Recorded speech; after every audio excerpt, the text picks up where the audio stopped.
የቀደምት አበው አባቶቻችንን ምክርና ተግሳጽ ዘወትርና ድምፅ። ምክረ አበው ሚዲያ።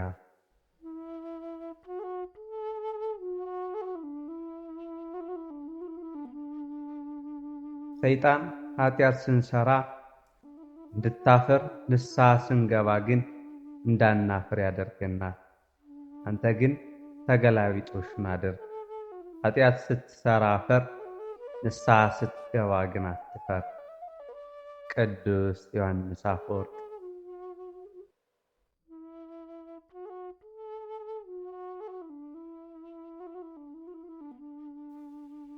በአፉ አረፋ እስኪያስዳፍቀው ድረስ እርኩስ መንፈስ ያደረበት አንድ መነኩሴ ፊቱን በጥፊ መታው።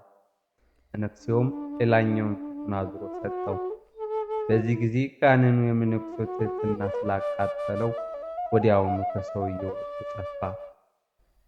ከበረሃውያን አንደበት።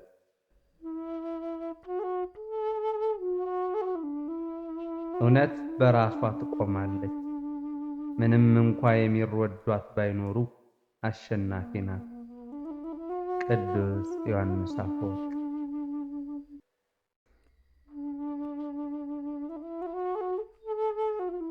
ትዕግስት ማለት መከራን መቀበል ብቻ ሳይሆን መከራው እስኪያልፍ ድረስ ተስፋ ለመቁረጥ ጭምር ነው። ብፁዕ አቡነ ሽኖዳ ሳልሳዊ።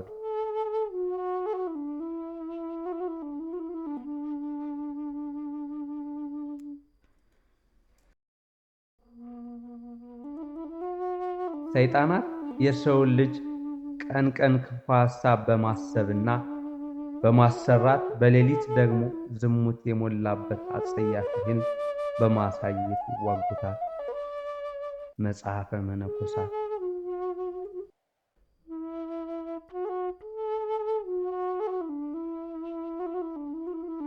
መኖሩ የታወቀ ገንዘብ እየተቀነሰለትና እያለቀ ይሄዳል። እንዲሁም መልካም ምግባርም በሰዎች ዘንድ ከታወቀና ከተገለጠ በእሳት ፊት ሲሆን እንደሚቀልጥ ሰም ይቀልጣል። ነፍስም በሰው የምትመሰገን ከሆነች ተዳክማለች፣ ኃይሏም ይጠፋል። ቅድስት እማሆይ ሰንቀሊጢቃ።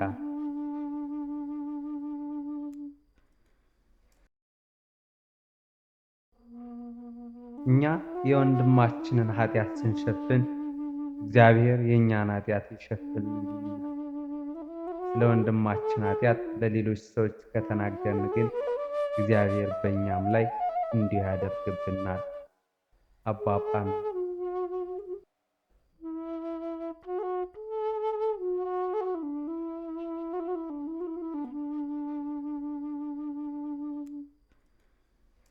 የጠላት ፍላጻዎች ጸጥታን የሚወድን ሊነኩት አይችሉም። ከብዙዎች ጋር የሚደባለቅና የሚመላለስ ሰው ግን ብዙ ጊዜ ይቆስላል። አባ ኔሌዎስ።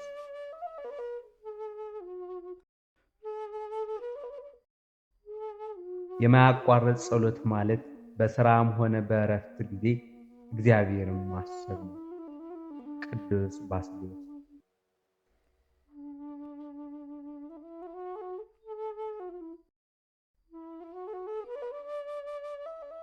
እግዚአብሔር ብርሃኔና መድኃኒቴ ነው፣ የሚያስፈራኝስ ማን ነው?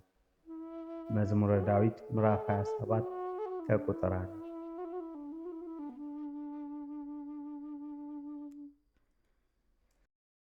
የምክር ቃል ከቅዱስ ኤፍሬም። የበደሉንን ይቅር ማለት መሸነፍ ሳይሆን ፍቅርን ማስተማር ነው። ከሰይጣን በቀር ምንም ጠላት አይኖርም። የሰዎችን ስህተት አትመራመር፣ የባልንጀራህን ኃጢአት አትግለጥ። የባልንጀራህን ውድቀት ደጋግመህ አታውራ።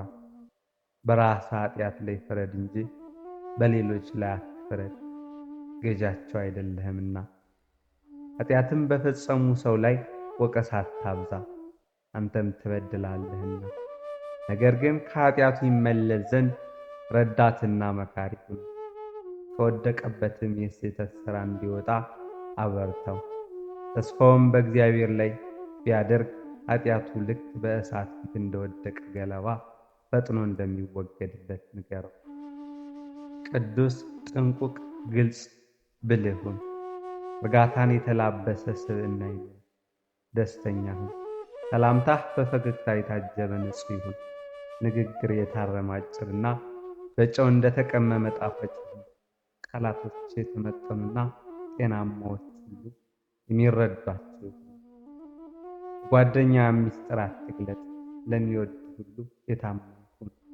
ወደ ጭቅጭቅና ንትርክ ከመግባት ራስን ጠብቅ። የሚሰሙ ሁሉ እንዳይጠሉ ወደ ጠብ አትግባ። ቅዱስ ኤፍሬም ሶርያዊ።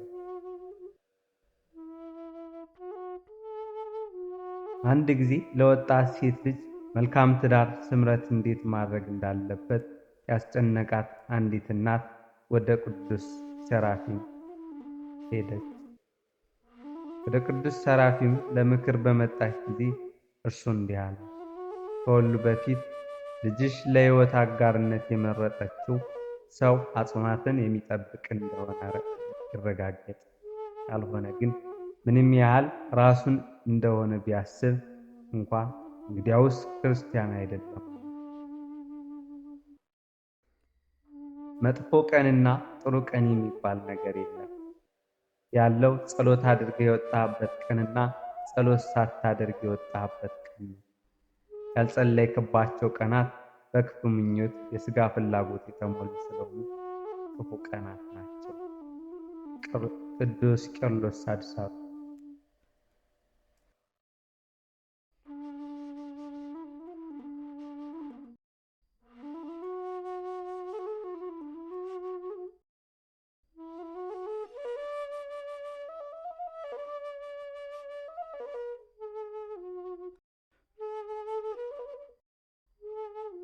የምትኖረው ዘላለማዊ ሕይወት ይመስል ኃጢአት አትስራ። ዛሬ እንደምትሞት አስብ፣ ንስሐ ግባ። አባ እንጦንስ። ብዙዎቻችን የምንቸገረው ለእያንዳንዱ ነገር መልስ እንዲሰጠን የምንፈልገውን ያህል በፈጣሪ ባለማመናችን ነው።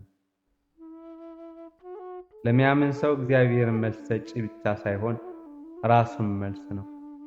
እርሱን ሳያምን መልስ ከማግኘትም በእርሱ አምኖ መልስ ማጣት የተሻለ ነው። ሰው ሁሉ መልስ እንኳን ባያገኝ ደስ ይበለው። አንተን አጥቶ ምላሽ ከሚያገኝ ምላሽ አጥቶ አንተን ማግኘት ይሻለዋልና። ቅዱስ አውግስጢኖስ። ምግብ ስትመገብ እግዚአብሔርን አመስግን። ልብስ ስትለብስ ሰጪውን አስብ። ከቤት ስትወጣና ስትገባ ለሰጠህ ጤና ክብር ስጠው። በዚህ ሁኔታ ሕይወትህ በሙሉ አንድ የማያቋርጥ ጸሎት ነው። ቅዱስ ባስልዮስ። ጸሎት ማለት በቃላት ድምፅ ወይም በከንፈር እንቅስቃሴ የሚወሰን አይደለም። እውነተኛ ጸሎት የሚመነጨው ከልብ ዝንባሌና ከሕሊና ትኩረት ነው። ስለዚህ አንድ ሰው በቃሉ ባይኖርና እንኳ ሕሊናው ከፈጣሪ ጋር ከሆነ ጸሎት ላይ ነው ማለት ነው። ቅዱስ ባስልዮስ። በጎረቤት ቤት ያለው ጨለማ ከማየት በፊት በራስ ቤት ያለውን ሻማ ለኩስ። ምክረ አበው።